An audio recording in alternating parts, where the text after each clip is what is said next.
There's a problem with the toilet. Take care of it. Now. A while ago, I came up with an unconventional elimination method that luckily didn't count as an accident. Since I managed to recognize the absolute genius in this method, it led to one obvious question.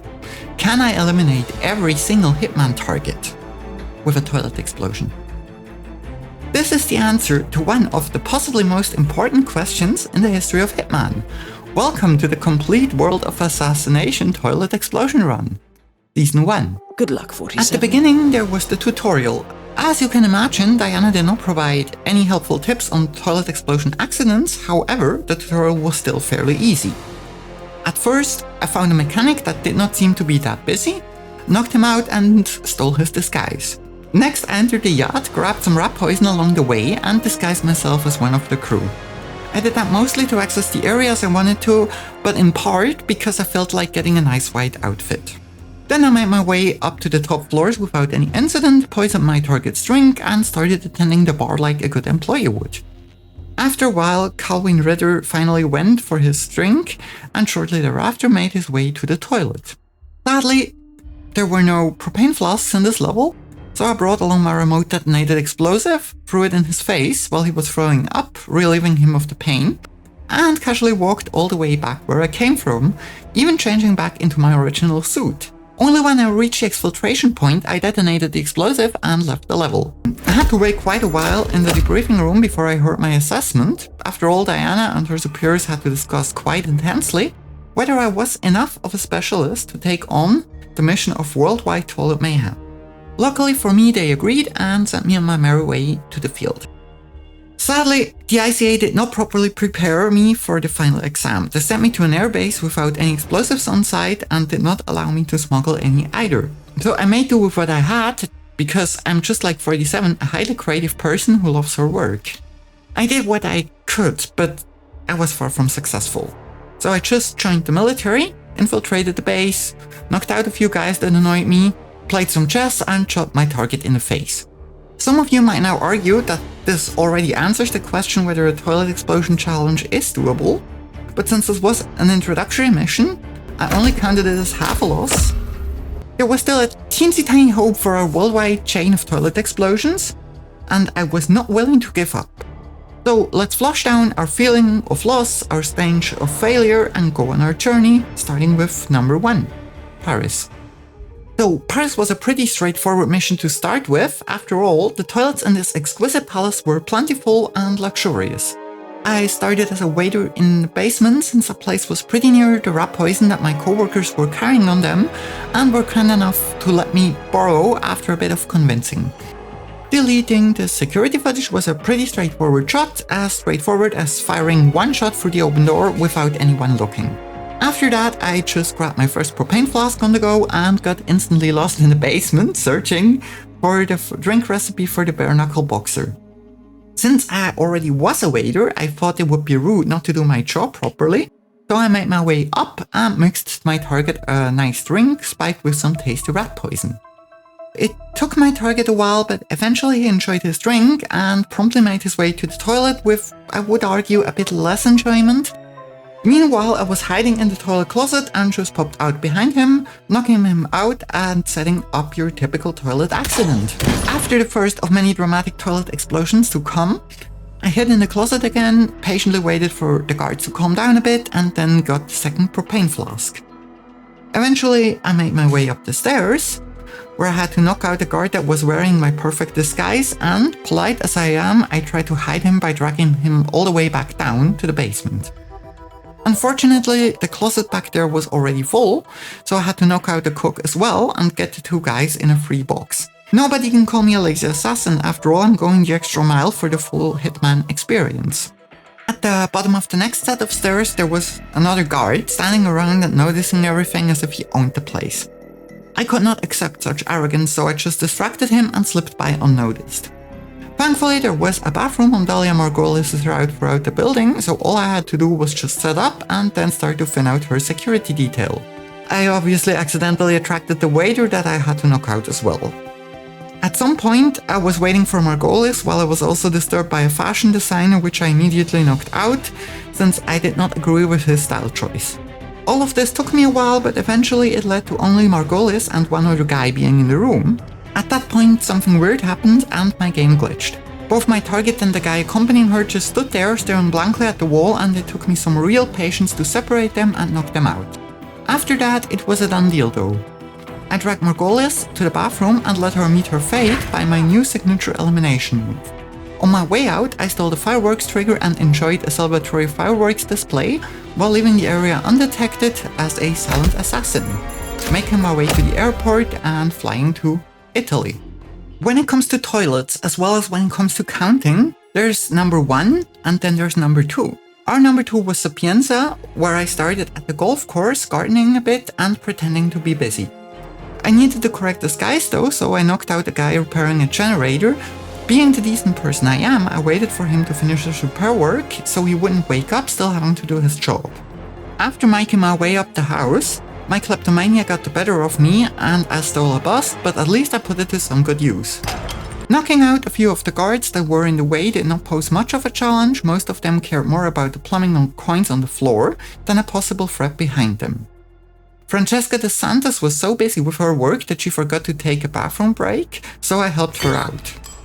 Unfortunately for her, this bathroom was another one prone to random explosion accidents, so it might not come as a surprise to you that she went out with a bang instead of a flush. Next, I wanted to delete the security footage, which was easily done by throwing a coin, distracting the guard, and shooting the hard drives. Sadly for the poor guy, I picked up the coin before he could get it, so he did not gain anything from my little side trip. After that, I made my way down on foot because good guards work out and they don't take the elevator like the true heroes they are. I found another propane flask stored by a safety-conscious person near the fireplace, decided on a strategy and the bathroom, and left my propane there. After that, I went to the one place where you always can find rat poison, which is the kitchen. I obviously found poison real quick, grabbed it, and was looking for a KitchenAid disguise without success. So I went all the way back, broke into Rocco's apartment, helped him to find a nice place to sleep, took his disguise, and grabbed a brick for the road. Now all that I had left to do was poisoning Caruso's food, ring the bell, and keep myself a bit busy by thinning out the herd of guards in the hallway. While Caruso was busy throwing up, a guard walked by so I could put my previously acquired brick to some good use. After multiple shamefully failed attempts, I finally succeeded, dragged Caruso to the bathroom, and cured him from feeling ill via the usual means. At this point, I suddenly remembered that I had to destroy the virus, which was, sadly, not on a toilet. On the way down, I attracted some unwanted attention by local security, which was for whatever reason naive enough to keep walking up to the body pile. Then I quickly destroyed the virus and made my way to the escape plane, leaving Sapienza and already having a means of transportation to our next level, Morocco, where I'm certain Agent 47 will find a place to land a seaplane. After crashing in Morocco, I took a job as a waiter to earn some coins and disguised myself as a soldier. Then I found some propane on the market during a leisurely stroll and became a super cool elite soldier, so I'd be with the in crowd at school instead of being barred from entering at all. They even let me walk past sports class after that. The search for a toilet proved difficult though, since the whole school seemed to be lacking on functioning bathrooms, an issue which I'll certainly bring up at the next school board meeting. Since you gotta do what you gotta do, I settled with the one toilet that was left, even though it wasn't fully functioning. There were many soldiers with guns, so I knew I was facing a challenge, especially since I had little hiding spots. A lot of the soldiers were interested in my money, but the general proved to be a tough nut to crack. At first, I knocked out the soldier standing guard at the door to thin out the herd a bit, just to realize that there was no hiding place for his body, so I spent instead some quality time texting with a friend. After that, I chose the direct approach, which was a misdirected idea. It directed all the soldiers in the building running directly at me and led, as well, directly to my downfall. So I reset. Back at the school, I chose to make use of one of my signature moves. As with most militaries, there were a lot of explosives unintended, and I wouldn't be me if I wouldn't take the opportunity to get some explosives to throw around. All I had to do to make the soldiers carry them away and get out of my way was to throw them intelligently and then, which was the hard part, resist the urge to detonate them. Now all I had to do was to get the dear general in the room with a promise of untold fortune, line up the shot and... followed by some quality time hiding on the ledge where I waited for things to cool down. Because the ICA had offered a 2-for-1 deal in Morocco, Hugo Strandberg was the next bad guy to die by toilet explosion. So I made my way into the consulate where armed soldiers were apparently more than welcome. At first, I went after the biggest threat to any professional assassin, the surveillance cameras. With all my cunning and the use of some dropped guns, I thinned out the herd of security guards and assassinated the surveillance footage without any remorse. The cleanest way to dispose of our banker on a public restroom was of course to become the janitor.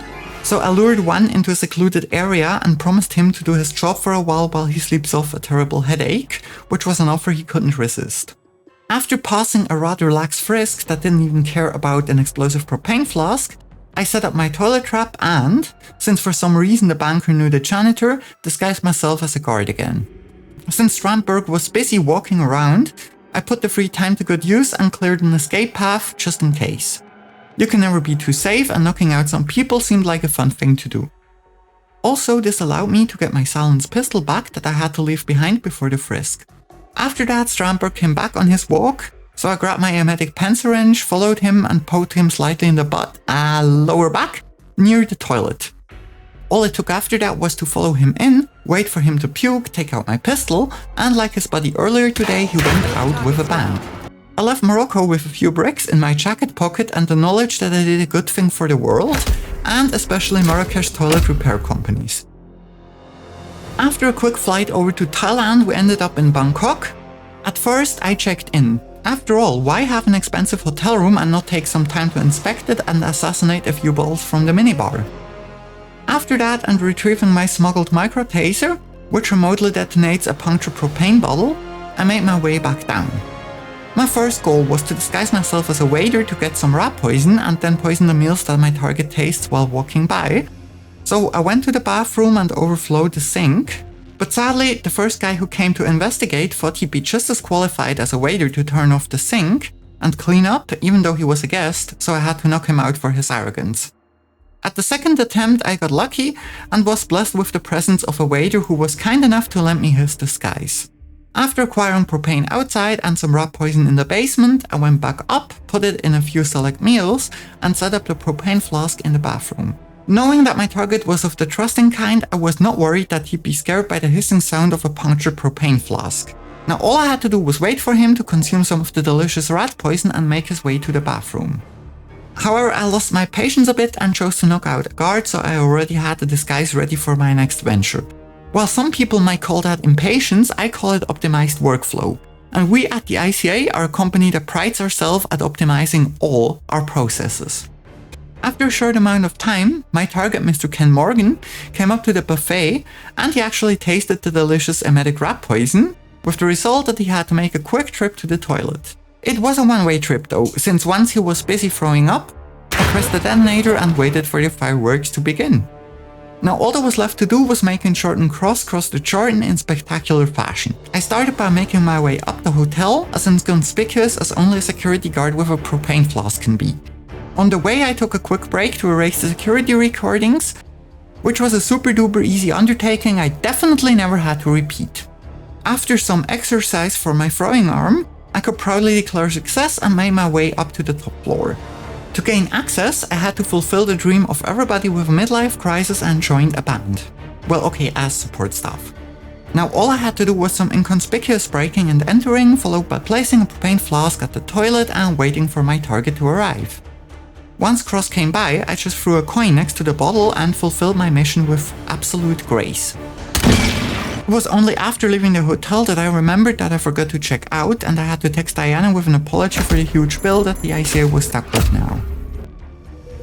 There's probably nothing more American than guns and explosions, so I was very confident while entering Colorado. However, it turned out to be my own personal circle of hell. While I loved the map, the toilet scarcity had me suffer greatly, and my raw footage for this one map ended up being 3 play sessions totaling over 6 hours and 30 minutes. I kid you not. The problem with Colorado was, as you might have guessed, a mix between the abundance of targets to die on a toilet, the lack of said toilets, as well as the lack of propane flasks. So we had quite a challenge ahead of ourselves. And here's the best part. After hours of trying, crying, suffering through everything, I managed to do it. I cannot express the happiness and pride until the second my world shattered into pain and suffering when I realized that I forgot to switch from the face cam to the gameplay. So now, let's pretend that Agent 47 took the serum to forget about all the messed up runs and do a perfect playthrough. After a lot of professional bathroom research, I came to the conclusion that there were 3 toilets in Colorado. The entire state of Colorado, that is. 2 of the toilets were in a farmhouse, easily accessible and well hidden, so perfect to stack up a few bodies. The other toilet is at the other side of the compound in the shed underneath the radio tower. So our first challenge, which is the easy part, was to get 3 of our targets unconscious to the first toilet in the farmhouse. We started off relaxed by confusing one of our fellow militia soldiers a bit. I took out a few cameras with precise shots, then, in order not to raise any suspicion, I found a guy wearing a suitable disguise and disguised myself as an elite soldier. Because as an elite hitman, Agent 47 deserves nothing less but elite disguises. Now all I had to do was just to grab my first propane flask and throw it in the bathroom, ready for the big fireworks down the road. After losing a staring contest to a guy that blocked the door I wanted to pass, I got to work and started clearing out the house, so I would have no witnesses when I started dragging bodies around. With a cleverly timed coin, I managed to isolate Penelope Graves and prepare her early grave. After dragging her to the bathroom, I managed to attract some unwanted attention and dealt with it by the means of cowboy bust. Tidying up was the hard part though, since carrying so many guys was a very exhausting undertaking. Before I made my way to my next target, however, I quickly choked out the hacker and deleted the security footage because nobody besides the people witnessing me should know that I was here. Now it was simply a matter of isolating Sean Rose's guards and taking care of them in the most stealthy and graceful manner possible. Now that the house was clear of guards, I could finally take part in the favorite American pastime of playing baseball.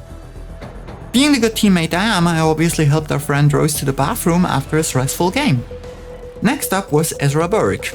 Since we already cleared out the ground floor of the house, we could just knock him out in the basement and drag him to the bathroom. Sadly, we did not find any time to interrogate him, even though he would probably appreciate such an experience considering that he was an interrogator himself.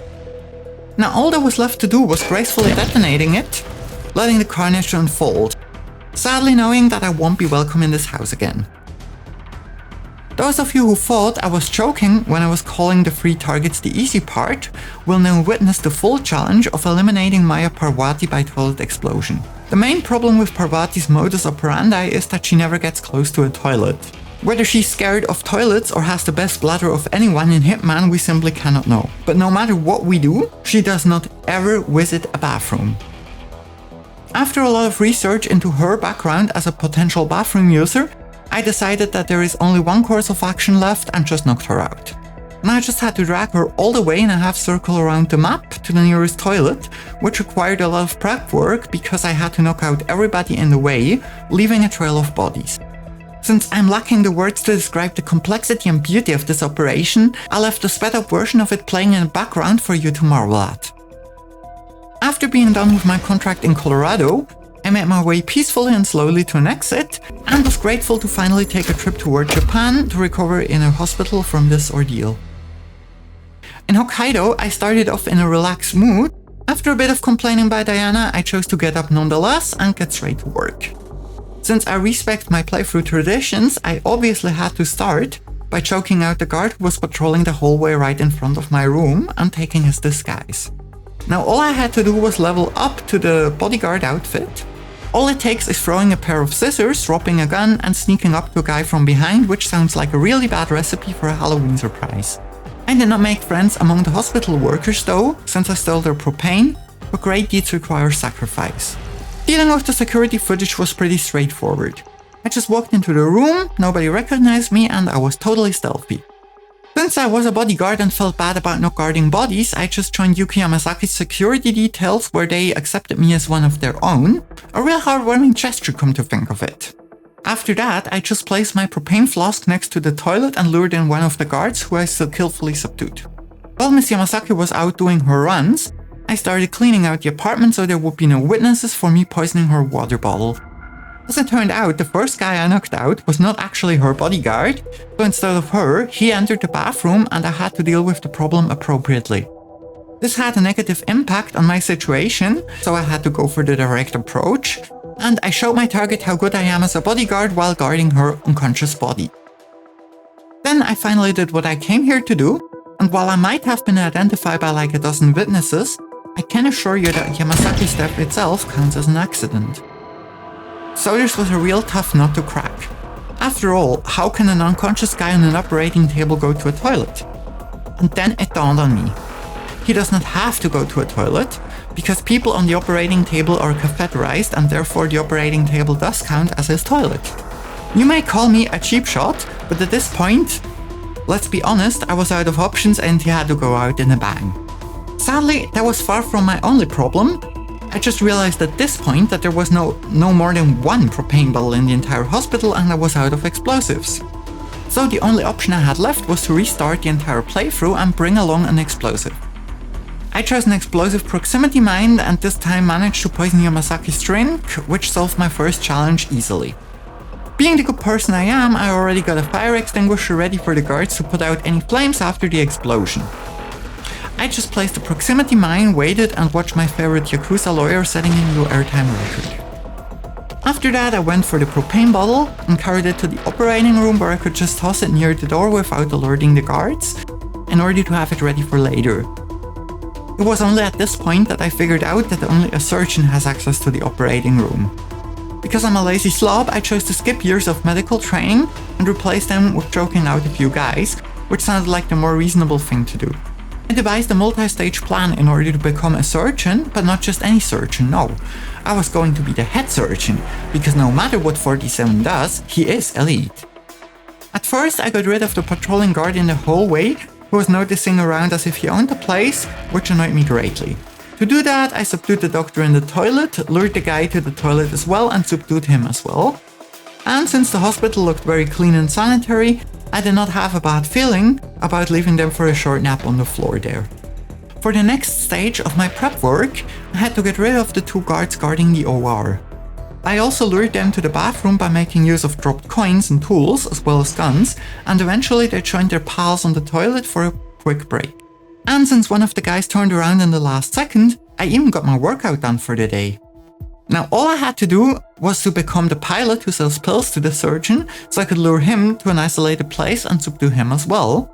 While my plan sounded good on paper, a guard chose to walk in on me, which led to a knockout chain of even more witnesses and passersby, so that I got a second body pile going.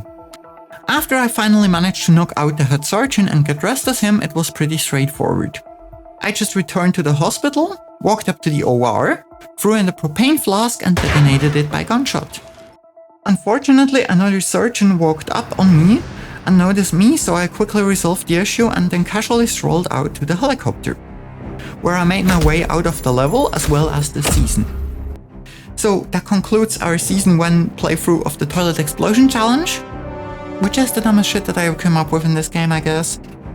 Before you make your way to a bathroom break, I just want to remind you that the next playthrough will be on this channel in a month's time.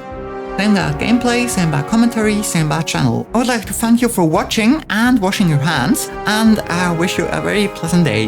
Bye!